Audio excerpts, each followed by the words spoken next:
네, 그러면 오늘 수업 시작하도록 하겠습니다. 네, 오늘은 오토 엔코더에 대한 이야기를 좀 해볼 건데요. 우리가 지난주에 ANN까지 배웠었죠. 아티피셜 뉴럴 네트워크에 대해서 배웠는데, 상당히 이 ANN을 응용을 해서 상당히 재미있는 접근법으로 오토 엔코더라고 하는 뉴럴 네트워크 구조를 사람들이 개발을 했어요. 그게 뭔지, 어떤 흥미로운 주제가 있는지 같이 한번 살펴보도록 하겠습니다. 네, 우리는 지금까지 이제 배웠을 때, ANN 배웠을 때, 인풋 벡터들이 이제 들어가게 되고, 이제 특정 노드, 예, 이렇게 들어가게 되죠. 입력값들이 들어가게 되고 히든 레이어에 있는 노드에 의해서 한번 정보가 앱스트랙션 된다 했죠. 앱스트랙션 또는 피처링 된다 했죠. 피처링이 되고 어, 마지막 파이널라이징에서 우리가 바이너리 클래시피케이션 할 건지 레그레이션 할 건지에 대해서 아웃풋 단은 모델링 해서 정해주면 됩니다.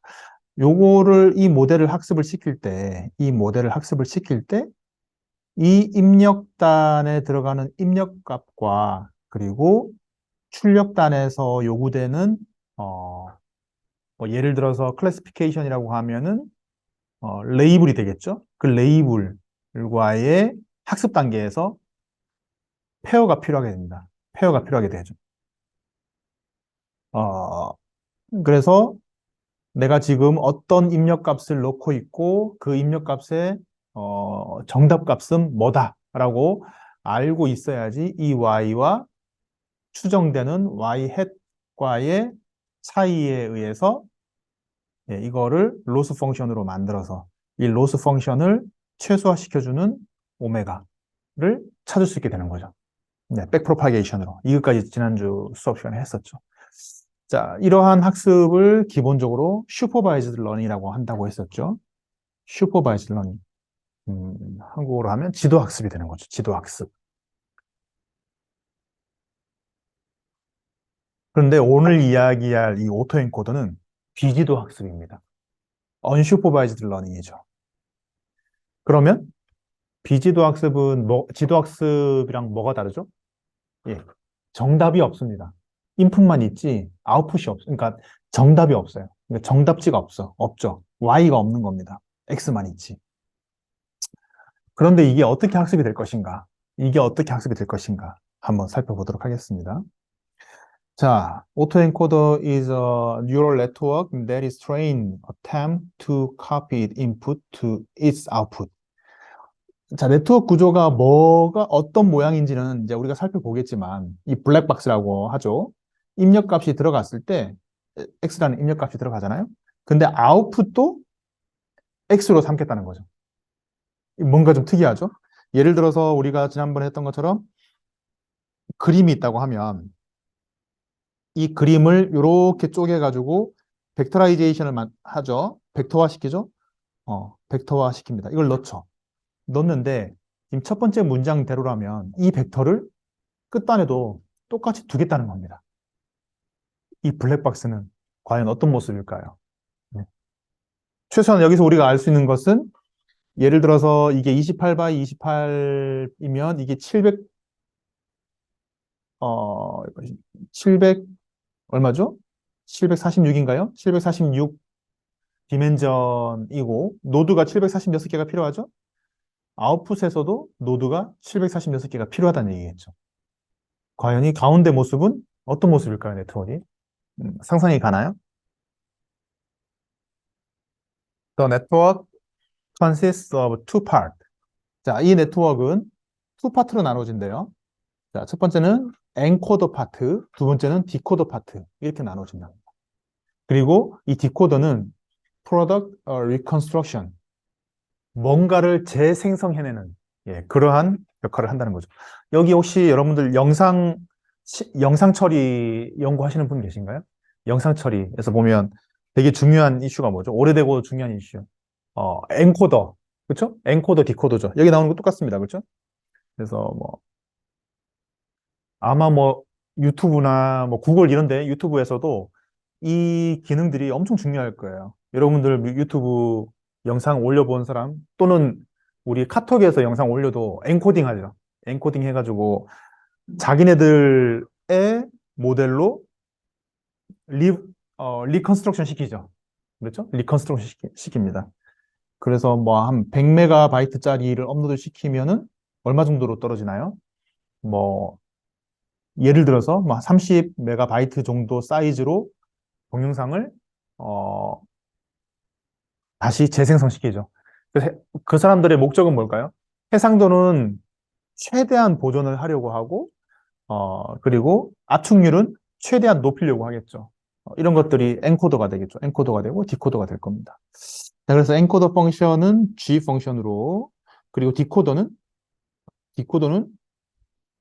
엔코더는 F 펑션으로 그리고 디코더 펑션은 G 펑션으로 이렇게 합니다. 엔코더 예를 들어서 이렇게 합시다. 여기서 좀 나눠서 자, 엔코더 디코더 파트가 있다고 하니까 자, 여기 엔코더 파트가 있고 여기에 디코더 파트가 있다고 하면 엔코더의 입력값은 X죠.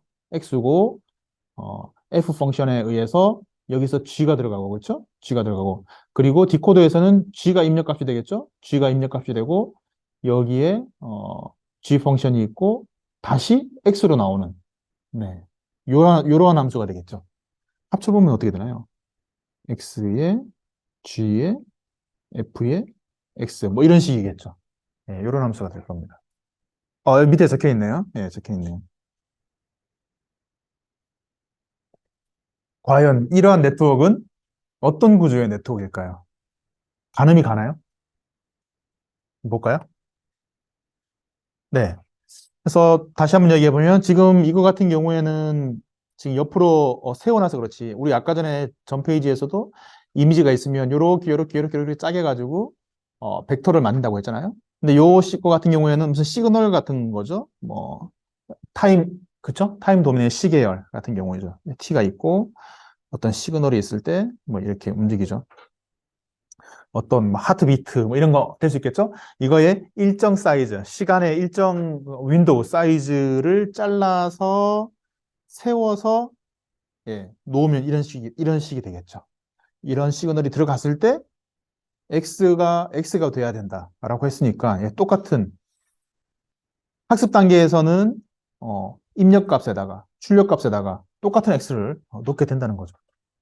자, 과연 어떤 네트워크가 될까요? 어떤 네트워크가 돼야 될까요? 어떤 네트워크?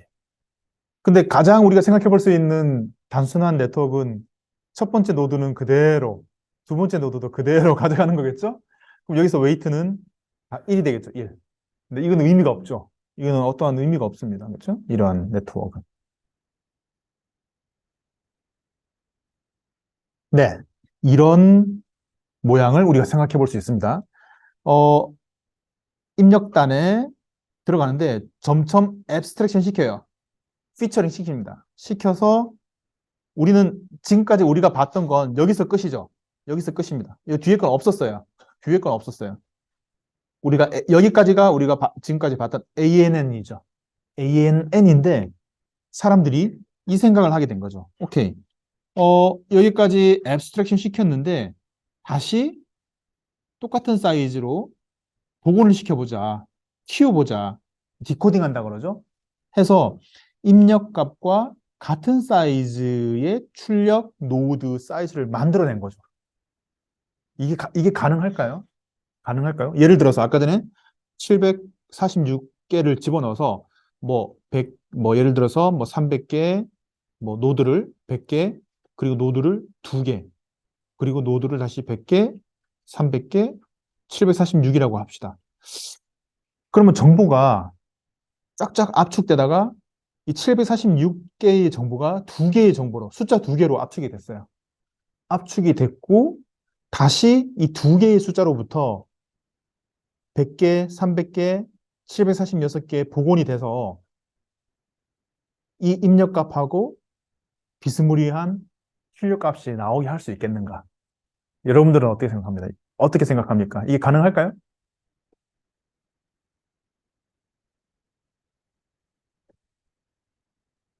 Learn encoding of the inputs so as to recover the original input from the encoding as well as possible. 이게 가능하니까 지금 수업을 우리가 하고 있겠죠. 상당히 재밌는 아이디어죠. 상당히 재밌는 아이디어입니다. 데칼코마니 좀 딱 겹치는 건데 이게 지금 우리가 다 알고 보면 이럴 수 있겠네라고 뭐 그냥 생각하고 넘어가겠지만 처음에 이 아이디어를 낸 사람은 상당히 어떤 브레이크스루를 한 거죠. 일반적이지 않은 생각을 한 거라고 볼 수 있습니다. 자, 그리고 우리가 만약에 이렇게까지만 본다면 원래 우리가 봤던 ANN 구조로 본다면 여전히 디멘전 리덕션이죠. 여기서는 디멘전 리덕션인데 디코딩 파트에서는 리컨스트럭션이죠. 이 두 개의 모듈이 합해져 있다. 이렇게 생각해 볼 수 있겠죠. 그래서 아까 전에 봤던 이렇게 뭐 746개, 뭐 이렇게 두 개, 다시 뭐 이렇게 역삼각형이 맞닿아 있는 이런 느낌인데 지금 이 오리지널 스페이스가 X 스페이스 아까 뭐 746개의 자유도를 가지는 거고 예를 들어서 가운데 병목 형상이 일어나는 이걸 여기에 있는 디멘전이 2라고 합시다. 그럼 뭐 레이턴트라고 하는데 레이턴트 스페이스 F는 2차원이죠. 그러니까 746차원을 2차원으로 뭐다? 매핑한다. 매핑한다라고 하는 거죠. 매핑한다. 과연 이게 가능할 것인가? 가능할 것인가? 라는 것입니다. 어떨까요? 그리고 디코더의 입장에서 보면은 레이턴트 스페이스로부터 다시 디코딩하죠. 정보를 리컨스트럭션, 확대 생산을 하는 거죠. 그래서 proper autoencoder has a captured good parameterization of signal and particular statistical dependencies between a signal component. 어떻게 보면 자 이렇게 추상적으로 생각해 봅시다. 746개, 746의 디멘전을, 투 디멘전으로, 이렇게 축약을 시키는데, 이게 주먹구구식으로 아무렇게나 한다고 해서 될 게 아니죠. 그렇죠? 뭔가가 의미 있는 걸 해야 됩니다. 그렇죠? 해야지 다시 리컨스트럭션 할 때 또 의미 있는 746개가 나올 수 있다. 계속 이 이야기를 반복적으로 하고 있습니다. 그러면 예를 들어서, 엠리스트, 0부터 9까지의 수기로 쓴 그 숫자, 이미지를 가지고 오토엔코드를 하면 어떻게 될까요? 이렇게 되겠죠? 자, 1이라고 하는 숫자가 있어요. 28 by 28이니까 곱하면 784군요. 아이고, 784개고 예, 레이턴트는 두 개로 합니다. 자, 784개, 500개, 300개, 2개, 300개, 500개, 784개. 했을 때 학습을 시켜요. 자, 이렇게. 그렇죠? 스퀘어드 에러로. 그렇죠? 민 스퀘어드 에러. 민 스퀘어드 에러 모델을, 요 모델을 로스 펑션으로 해서 해보니 학습시키고 난 다음에 학습을 다 시켰어요. 여기서는 이제 이승철 교수님이 0부터 9까지 다 하지 않고 1번, 5번, 6번 예를 들어서 이런 거죠. 1번 이미지 몇 개 쓰셨는지 모르겠지만 뭐 1000개, 5번 이미지 1000개, 6번 이미지 1000개 해서 3000개 이미지를 학습을 시킨 거죠. 시킨 거고 이 학습에서 중요한 건 뭐죠? 이 1000개, 1000개, 1000개의 이미지가 자기의 레이블 156이라고 하는 정답지를 알 필요가 없는 거죠. 몰라도 돼요. 몰라도 됩니다. 학습을 이렇게 내가 쓴 이미지를 그대로 출력값에다가 넣어서 이 엔코더와 디코더를 학습을 시키는 거죠. 학습을 시킵니다. 자, 학습시키고 난 다음에 이제 테스트 단계에서 이거를 딱 넣었을 때 과연 1을 만들어 줄 것인가? 지금 만들어져 있는 거예요. 예, 이렇게 만들어졌습니다. 뭔가 경향성이 좀 더 좀 가우시안 필터 걸린 것처럼 약간, 그렇죠? 좀 그런 느낌이 있긴 한데, 어찌됐든 간에 1, 누구나 인정할 수밖에 없는 1이라는 숫자를 리제너레이션을 한 겁니다. 이 이미지는 데이터로부터 나온 게 아니에요. 어, 소위 말하는 인공지능이 만들어준 1인 거죠. 인공지능이 만들어준 겁니다. 사람이 개입한 게 아니에요. 네, 그러면은 한번 직접 실습을 한번 해보도록 하겠습니다. 넘파이, 매플란 라이브러리는 그림 그릴 때, sklearn에서 뉴럴 네트워크, MLP 레그레이션, 그리고 결과, 매트릭을 뽑기 위해서 accuracy score 뭐 이런 것들을 좀 임포트를 합니다. 데이터를 읽어야 되는데,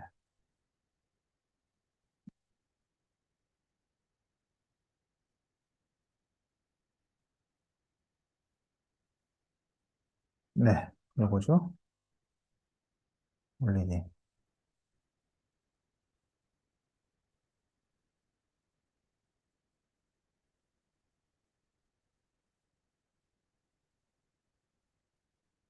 음, 시간이 많이 걸리네요. 자, 그러면은 그 다음 코드까지 여기까지 됐고, 예를 들어서 하나 본 거고, 네, 이거는 이제 오토엔코더 구조에 해당되는 파라메터들 세팅을 하는 거죠.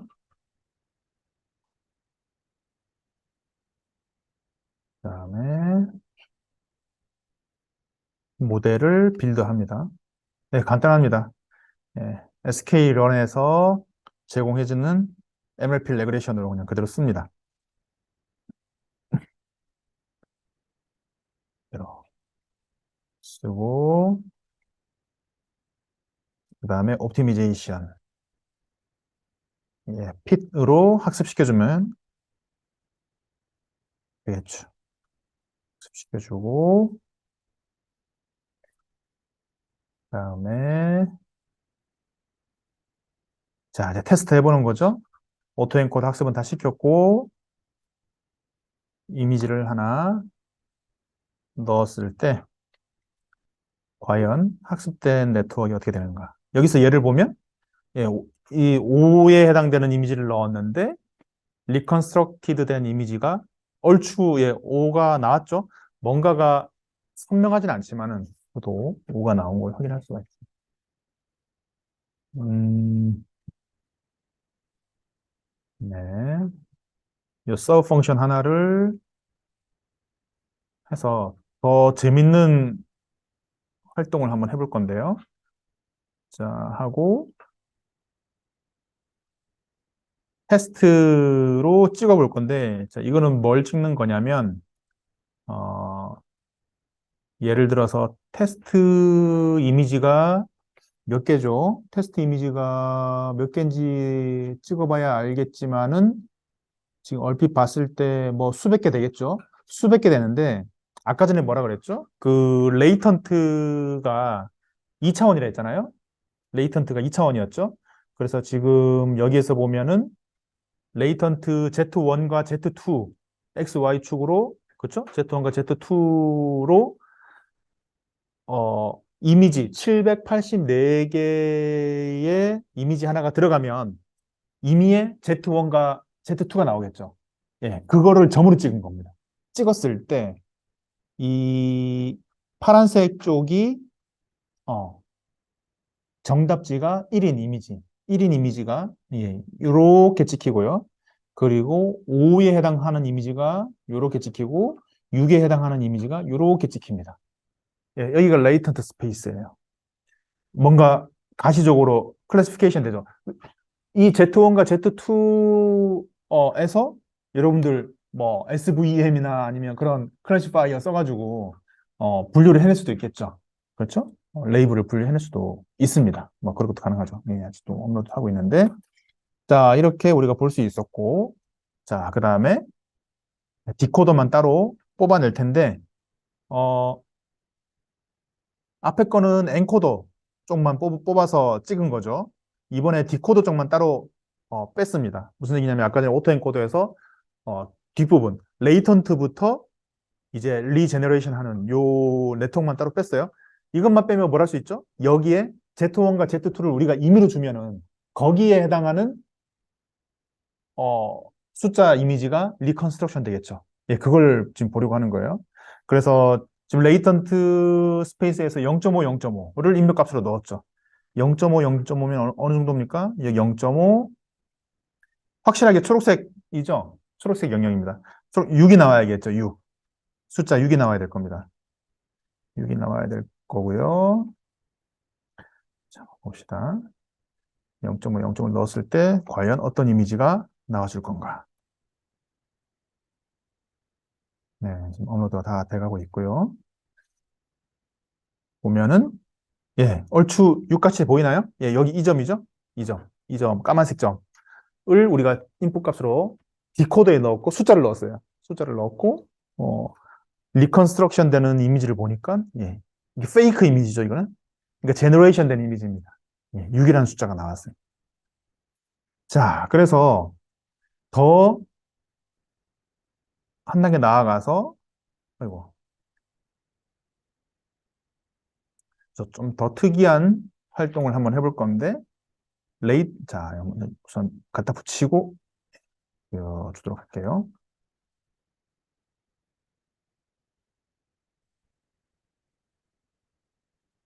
이번에는 자, 레이턴트 스페이스를 격자화 시킵니다. 그러니까 우리 복셀 격자화 시키듯이 격자화 시켜서 각 격자의 중간점을 입력값으로 넣어준 거죠. 이해되죠? 네, 이 스페이스를 바둑판으로 만든 다음에 그 바둑판의 하나의 격자의 중간값에 해당되는 Z1과 Z2를 그 디코더에 넣어준 거죠. 넣어줘서 나오는 결과를 다음과 같이 그린 겁니다. 이해됐습니까? 네. 이쪽 부분은 확실하게 오죠. 이쪽 부분은 확실하게 오죠. 그렇죠? 확실하게 오고 이쪽 부분은 6이죠. 그리고 이 부분은 1이죠. 그런데 트랜지션 되는 그런 경향성을 잘 보세요. 1에서 이쪽으로 가면은 5로 점점 바뀌죠. 1에서 이쪽으로 가면 점점 6으로 바뀝니다. 예, 그런 것들을 확인해 볼 수 있죠. 그래서 이 중간값 어디죠? 0,0 정도 되는 여기에는 세 개의 레이블이 다 섞여 있죠. 그래서 이 여기 가운데 보면은 1인지 5인지 6인지 애매모호한 그러한 이미지가 생성되는 걸 볼 수가 있죠. 그렇죠? 네, 이건 좀 다른 얘기고, 네, 여러 가지 재미있는 영상도 나와 있네요. 여기까지 실습을 한번 해볼 텐데, 예, 다 됐네요. 그러면은 해볼게요. 자, 학습 데이터, 테스트 데이터, 음? 테스트 이미지가 왜 없다 그러죠? 어, 음, 왜일까요? Cannot reshape. 어, 테스트 이미지 MPY가 뭔가 제대로 업로드가 안 된 것 같은데요. 그만 파일 삭제하고 테스트니까 금방 되겠죠? 테스트 이미지. 음,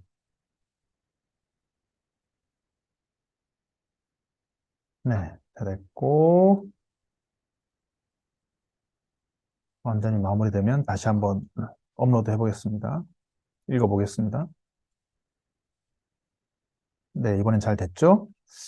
그 다음에 네, 뭐 예를 들어서 하나, 네, 1번이 보이네요. 1번이 보이네. 아까 1하고 5하고 6 세 개만 쓴다 그랬죠? 자, 이번에는 네트워크 모델을 만듭니다. 예, 인풋은 28 by 28. 그 다음에 엔코더의 첫 번째 레이어는 노드를 500개, 두 번째 레이어 300개, 레이턴트는 2. 여기서 레이턴트 2를 한 이유는 특별한 이유가 없습니다. 우리가 가시화시키기에 편하니까. 예, 평면에서 편하니까. 이 3으로 해도 상관없어요. 그럼 여러분들이 3차원으로 표시할 수도 있어요.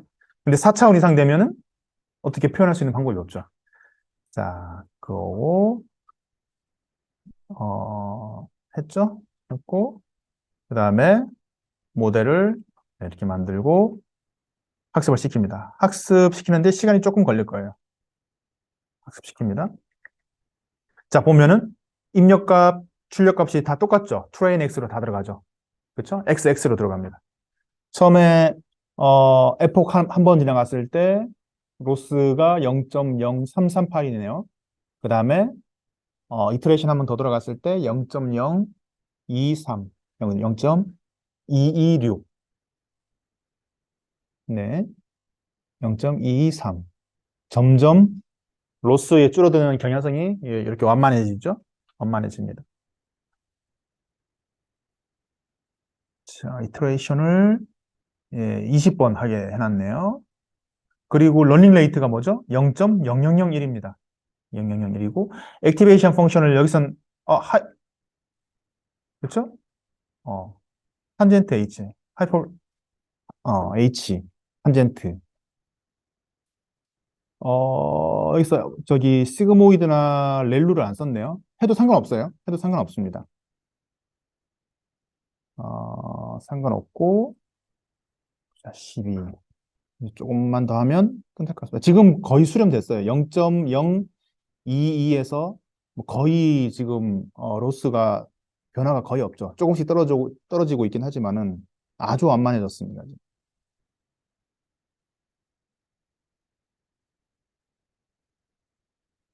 네, 학습이 거의 다 끝나가고요.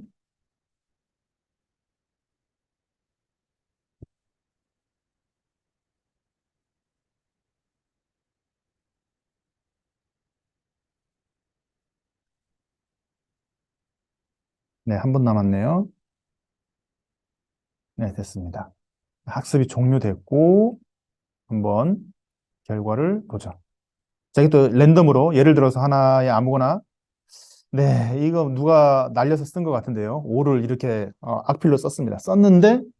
악필로 썼는데 어, 디코더에서 그것도 5로 판단을 한 거겠죠. 그렇죠? 레이턴트의 점이 5의 영역에 찍혔을 겁니다. 이게 찍혀가지고 이렇게 나오고 있고요. 자, 엔코더 쪽만 따로 뗍니다. 엔코더 쪽만 따로 뗀 다음에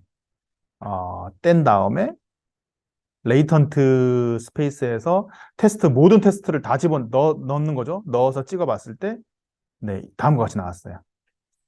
자, 1번이 여기, 5번이 여기, 6번이 여기인데, 아까 전에 이순철 교수님 그 강의 노트랑은 좀 다르죠, 위치가? 근데 이거는 할 때마다 달라질 수밖에 없어요. 왜냐면은, 학습이 어떤 기조로 되냐에 따라서, 그, 처음에 자리 잡는 경향에 따라서 그때그때 바뀌기 때문에, 예, 이렇게 되는 거고요. 네, 됐습니다. 그러면은, 여기에서, 자, 이번엔 디코더에서 한번 해보죠.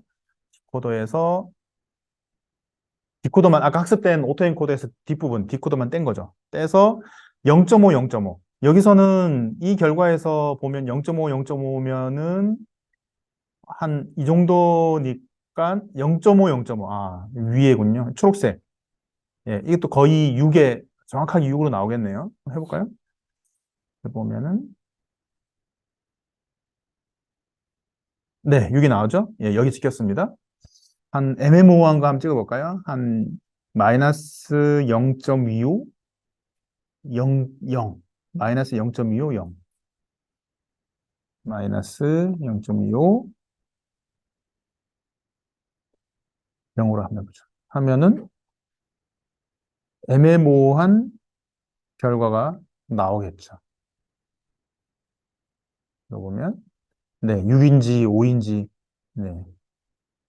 1은 아니네요. 1에서는 약간 좀 벗어나가지고, 네, 네, 이렇게 우리가 알 수가 있고요. 그래서, 어, 격자화 시켜서 모든 격자의 대표 값들을 전부 다 넣어서 그려봤습니다. 여기가 1번 영역, 여기가 6번 영역, 여기가 5번 영역. 네, 이렇게 지금 레이턴트 스페이스의 결과값들, 디코딩 했을 때의 결과값들을 다음과 같이 볼 수 있겠습니다. 네, 이렇게 오토엔코더 결과가 네, 수업이 다 설명이 진행됐습니다. 혹시 질문 있는 사람 있나요? 여러분들 뭐 익히 알고 있는 뭐 겐하고는 좀 다릅니다. 좀 다른데 그 겐 같은 경우에는 음, 아주 그 특이한 트릭을 쓰고 있어요. 네트워크 내에서. 예. 어, 어느 네트워크는 맞추려고, 그러니까 창과 방패의 싸움인데요. 어떤 네트워크에서는, 브랜치에서는 맞추려고 하고, 어떤 브랜치에서는 속이려고 하는데, 그 두 개가 경합을 하면서, 성능이 둘 다 좋아지는, 네, 둘 다 좋아지는, 그런, 현상을 이용을 해서 학습을 시키는 거고요. 이건 그런 경합적인 것은 아닙니다. 경합적인 것은 아닌데, 근데 겐이나 이런 거나, 제너러티브한 모델이라고 하기도 합니다. 예. 그래서 오토엔코더는 지금도 많이 사람들이 사용을 해요. 예. 많이 사용을 하고, 어떤 생성적 기법으로 많이 사용을 하고 있는 그런 재밌는, 모델이라고 할 수 있습니다. 사람들한테 되게 인기가 좋습니다. 이 모델.